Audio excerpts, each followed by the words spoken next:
노동자들은 이번 코로나 사태가 생기고 돌봄교실의 절반에서 방역도 하지 도 희망의 노조 다섯번째 지구 지부장 신영숙입니다. 네, 8일날 구역에 있는 콜센터에서 집단 감염이 발생했었다 했을 때 솔직히 잠을 못 잤습니다. 정말 올 곳이 왔구나 그런 생각이 들었고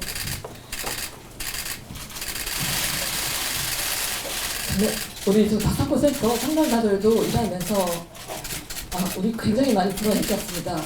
설마 내가 걸려서 정말 서울시 업무가 마비되는 거 아닌가 이런 불안을 가지고 하루하루 보내고 있었습니다. 그 와중에 그래서 터졌다는 얘기를 듣고 정말 같은 상담자로서 굉장히 가슴이 아팠습니다. 현장의 사진을 보셨을 겁니다. 우리가 다사콜센터 노동조가 생기기 전에 우리가 그런 표현을 했었습니다. 콜센터는 닭장이다. 닭장이라는 표현이 정말 좀 저질스러운 표현이긴 한데 정말 맞는 표현인 것 같습니다. 닭장처럼 칸막이 쳐진 곳에서 정말 사람이 말을 하면은 이산화탄소가 굉장히 많이 나오는 환경입니다. 그 공간에서 정말 공기청정기 하나 없었을 겁니다. 공기청정기도 없이 옆에 말하는 동료들 안 좋은 공기를 다 마시면서 일을 했을 겁니다. 그래서 그렇게 하루 8시간 더구나 또 심하게 또 연장근무까지 시켰던 것 같습니다. 그런 연장근무를 하면서 있었던 상황이 정말로 집단 감염으로 나타날 수밖에 없었던 상황이었던 것 같습니다. 우리 건강한 사람은 면역력이 좋아서 감염에 걸리지 않는다고 하지만 콜센터는 건강하기 어려운 환경입니다.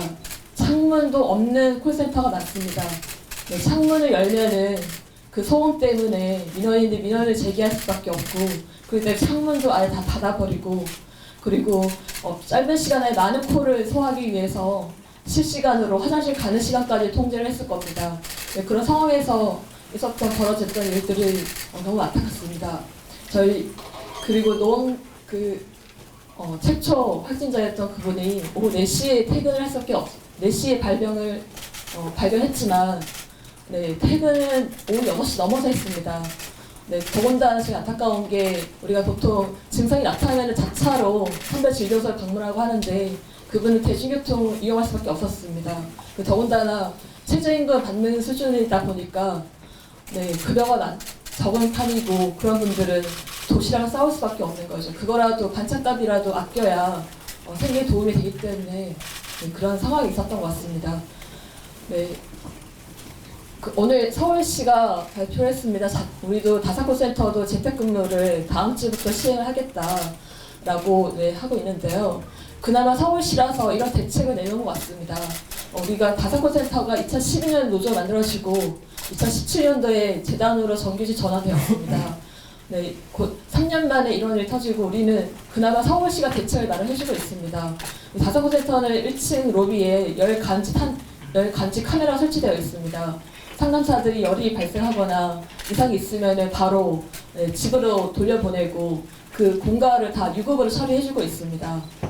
그렇지만 민간은 이렇게 유급으로 병가 처리한다는 건 상상도 못할 겁니다. 그리고 질병관리본부에서 발표했던 대로 첫 번째 발병자는 지난 4일날 있었다고 합니다.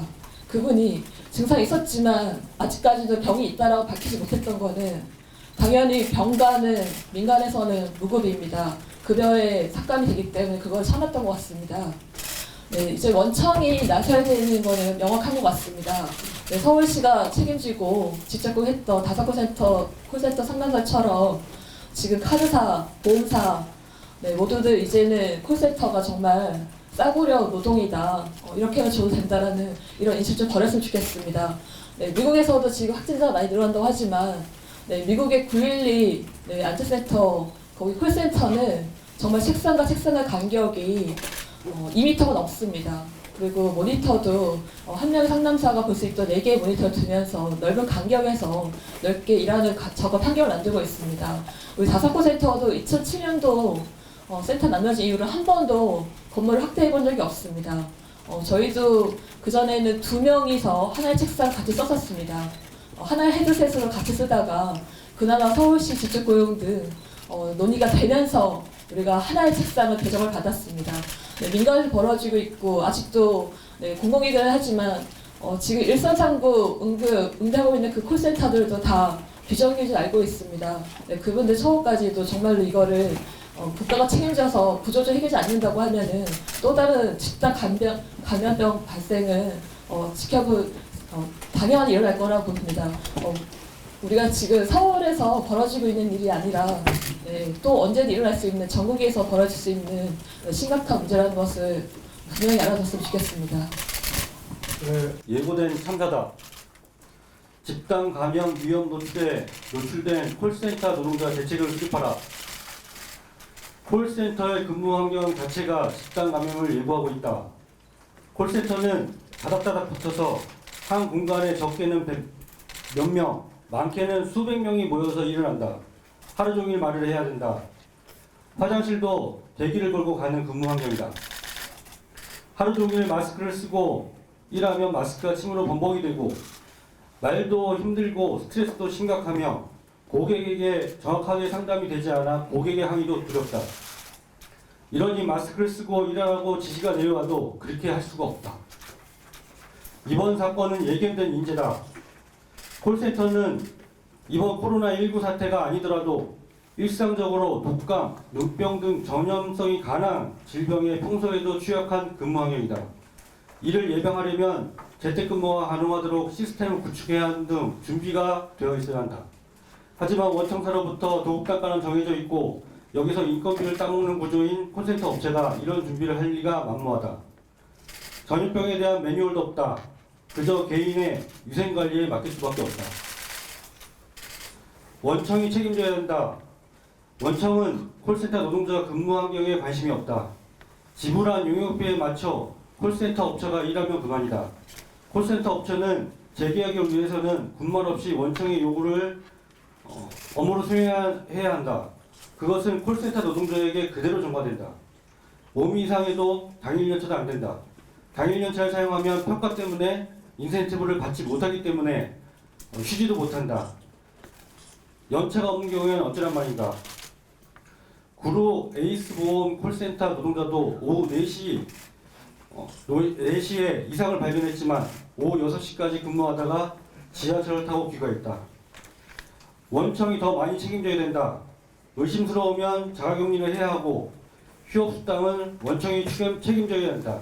그리고 그 책임을 콜센터에 넘기지 말아야 한다. 근본적으로 원청이 직접 고용을 해서 콜센터 노동자의 직업을 안정된 일자리로 만들고 원청이 전부 책임지는 고용구조를 만들어야 한다. 공공기관이 먼저 콜센터 노동자들을 직접 고용하고 그 사례가 민간으로 확대되어야 한다. 지자체는 현황부터 파악하라. 콜센터는 여러 지자체에서 일자리 창출 효과를 내기 위해 콜센터를 유치하려 한다. 그러나 제대로 된 현황 파악조차 없다. 기초단체부터 나서서 위치, 인원, 업체 등 이런 것들을 시급히 전수조사해야 한다. 만약 업체가 자체 방역을 안 한다면 지자체가 나서서 방역을 철저히 해야 한다.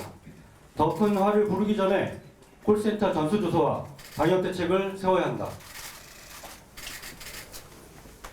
콜센터 노동자 스스로가 나서야 한다. 그리고 자신의 건강을 지켜야 한다. 콜센터 노동자의 노동자 가입률은 매우 낮고 이직률이 굉장히 높고 언제나 비슷한 최저임금 수준이다 보니 노동조합을 단결해서 노동조건을 개선할 생각조차 하지 못한다. 그러나 그나마 촛불혁명 이후 공공기관 콜센터 노동자들이 단결하기 시작했다. 노동자들이 자신의 건강한 일터를 지키는 것도 단결했을 때 가능하다. 우리는 요구한다. 원청사가 책임져라. 원청사가 매일 방역을 실시해야 한다. 모든 콜센터에 상담 시 불편한 사항을 최소화하는 마이크, 개인 손 소독제를 지급하고 콜센터 입구에 열 감지기를 의무적으로 설치하는 등 콜센터 노동자의 건강권을 책임져야 한다. 적극적으로 격리 조치를 해서 격리 조치로 인해 발생하는 임금, 휴업 수당을 책임져야 한다. 콜센터 업체가 나서야 한다. 책상, 키보드, 휴대폰 소독을 위한 알코올 선물을 매일 지급해야 한다. 콜센터 업체는 노동자가 건강상 이상을 호소할 시 즉각 자가격리가 가능할 수 있도록 해야 한다.